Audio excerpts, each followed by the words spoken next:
اللہم صلی علی محمد و آلہ و اصحابہ وسلم۔ 3 دسمبر 2024 اڈیالہ جیل۔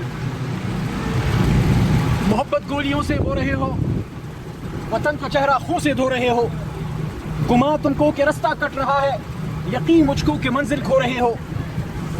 کچھ لوگ، کچھ پاکستانی نوجوان پاکستان کی محبت سے سرشار اپنے ملک کے دارالحکومت اسلام آباد اس امید، اس مان کے ساتھ آئے کہ وہاں ان کو سنا جائے گا، ان کی بات سنی جائے گی، وہاں ان کے اپنے ہیں، وہاں ان جیسے ہیں، وہاں ان کے ہمدرد ہیں۔ اگر ہمدرد نہیں ہیں تو کم از کم بات سننے کی ہمت و حوصلہ رکھتے ہوں گے۔ ان کو کیا پتا تھا کہ نہ صرف ان کی جان جائے گی بلکہ ان کا مان بھی ٹوٹے گا۔ لوگ کہتے ہیں 100 ہیں شہداء، کوئی کہتا ہے 150 ہیں، کسی نے 250 کی فگر دی، ہماری جماعت نے 12 کی فگر ابھی تک دی ہے، باقی ڈیٹیلز آتی ہیں تو اس کو پھر اپڈیٹ بھی کیا جائے گا۔ علی محمد کا سوال بطور پاکستانی یہ ہے کہ ایک بھی کیوں ہے، ایک بھی شہید کیوں ہے، ایک بھی گولی کیوں چلی؟ کیا پاکستان کے بننے کے 77 سال بعد پاکستان کے دارالحکومت میں اسلام آباد میں اپنے حقوق کے لیے، جائز حقوق کے لیے آنے والے لوگوں پہ گولی چلائی جائے گی؟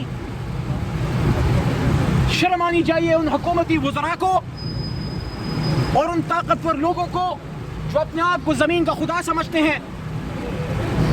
شہداء کا مذاق نہ اڑائیں، اور دونوں طرف کے شہداء ہمارے ہی شہداء ہیں۔ ایسا نہیں ہے کہ تحریک انصاف صرف اپنے کارکنان یا عام پاکستانیوں کی بات کرتی ہے، ہم ان پولیس والوں اور رینجرز کو بھی اون کرتے ہیں، وہ بھی ہمارے ہی شہید ہیں۔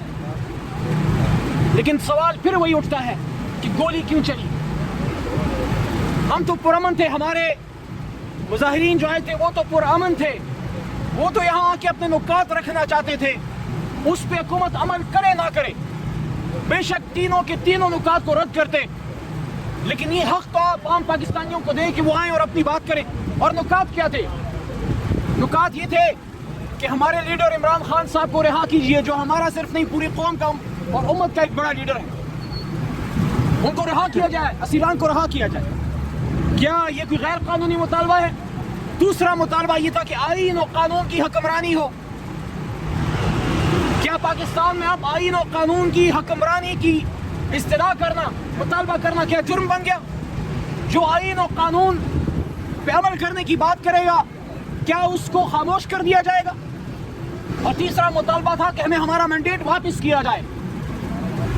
کیا یہ پاکستانی عوام کا حق نہیں ہے کہ 8 فروری کو جو جوک در جوک نکلے اور انہوں نے ووٹ ڈالا اسیر اڈیالہ قیدی نمبر 804 کے نام پہ پاکستان کی خاطر، وہ عوام آج اپنے ووٹ کی طرفدار ہے کہ ہمارا ووٹ کدھر گیا، ہمیں ہمارا مینڈیٹ واپس کرو؟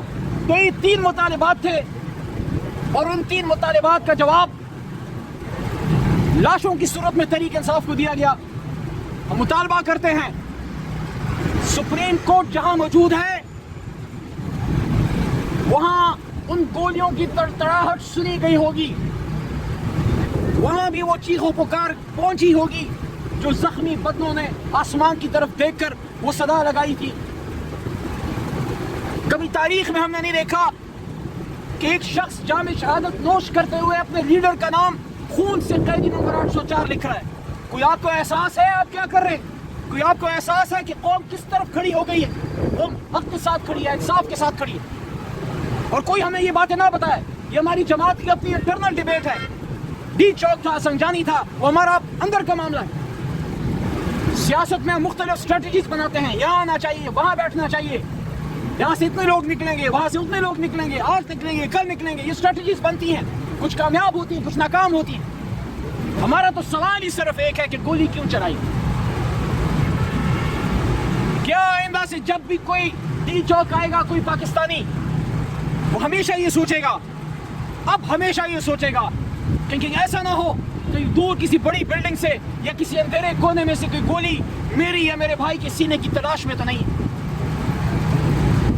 حکومت کی ذمہ داری ہے، یہ صرف پاکستان تحریک انصاف کے کارکن نہیں تھے، اس میں تو عام عوام بھی تھی، اور تحریک انصاف کا کارکن بننے سے پہلے ایک شخص پاکستانی ہوتا ہے.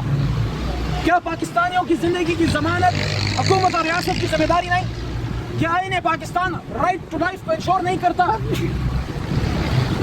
کل کو شاید معاملات ٹھیک بھی ہو جائیں گے صاحب, کل کو شاید معاملات ٹھیک ہو جائیں گے, اللہ کرے گا ہمارا لیڈر نکلے گا, اس کو تا قیامت اندر نہیں رکھنا.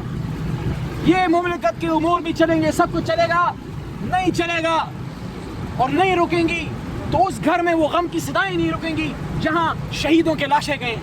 یہ ہم کس طرف چل پڑے ہیں, یہ ہم کس طرف چل پڑے ہیں؟ اس طرف بھی مسلمان, اس طرف بھی مسلمان, اس طرف بھی پاکستانی, اس طرف بھی پاکستانی. یہ گولیاں تو دشمن کے لیے تھیں, یہ تو ہندوستان بھارت کے بارڈر پہ ہندوستان کے لیے تھی, ہمارے دشمن کے لیے تھی, چاہے جو بھی دشمن ہو پاکستان کا. یہ گولیاں اس لیے تو نہیں تھیں کہ ہمارے اپنے ہم وطنوں کا سینہ چاک کریں. اب بھی وقت ہے, میں دوبارہ یہ کہتا ہوں کہ ان شہیدوں کا احتساب ہو. جو تحریک انصاف کے کارکن یا عام آباد شہید ہوئے ہیں افراد, ان کا بھی ہو. جو رینجر شہید ہوئے ہیں ان کا بھی ہو.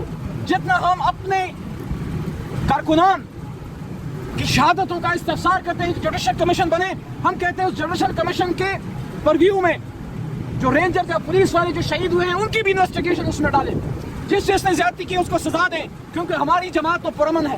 خان صاحب نے تو ہمیشہ پرامن احتجاج کی بات کی اور آج نہیں. ہم تو پچھلے 13-14 سال سے احتجاج میں 126 دن دھرنے میں ہم بیٹھے رہے, وہاں بھی ہمارے لوگ شہید ہوئے تھے.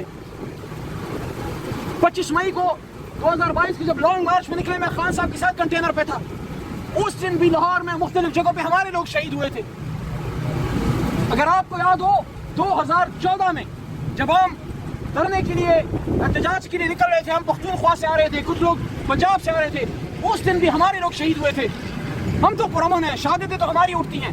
اس لیے دوبارہ یہ ڈیمانڈ ہے کہ ان شہیدوں کی ان لاشوں کو آپ صرف افراد نہ گنیں کہ آئے تھے